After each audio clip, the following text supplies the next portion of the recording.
अस्सलामु अलैकुम वरहमतुल्लाहि वबरकातुहू। प्यारे बच्चों, हमने तफरीक करना अभी सीखना है। जमा करना हमने सीख लिया, तफरीक करने की मश्क आप कर चुके हैं।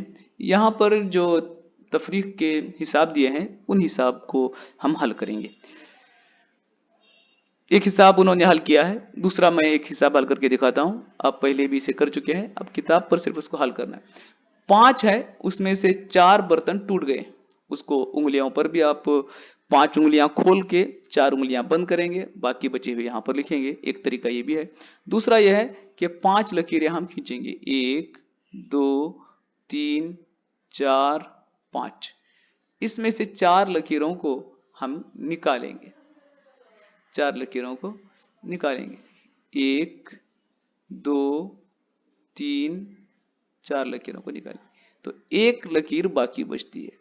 5 में से 4 बर्तन टूट गए तो एक बर्तन बाकी बचता है।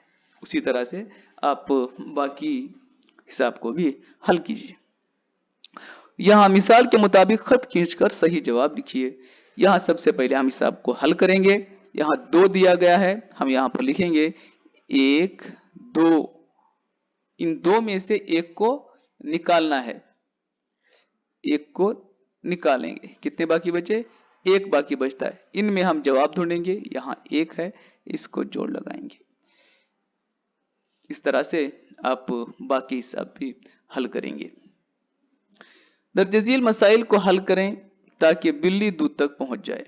यहां वैसे ही कई हिसाब दिए गए हैं, आप इसको हल करना है। मैं एक हिसाब यहां हल करके दिखाता हूं। 1 2 3 3 दिया गया है। 3 में से एक को निकालना है, 3 में से एक निकालना है। एक हमने निकाल दिया तो यहां 1 2 बाकी बचे, 2 यहां पर लिखेंगे। उसी तरह से आप ये बाकी तमाम हिसाब भी हल करेंगे। इसके अलावा आप अपनी तरफ से भी सवालात बनाइए ऐसे छोटे छोटे, और अपनी कॉपी पर हल कीजिए और अपने उस्ताद को दिखाइए। घर में जब भी आपको खाने के लिए कोई चीज मिलती है तो आप देखिए कितने हैं और उसे कितने निकालेंगे तो कितने बाकी बचते हैं। घर में पाई जाने वाली चीजों को इस्तेमाल करते हुए जमा और तफरीक के हिसाब कीजिए। अस्सलाम वालेकुम वरहमतुल्लाहि वबरकातुहू।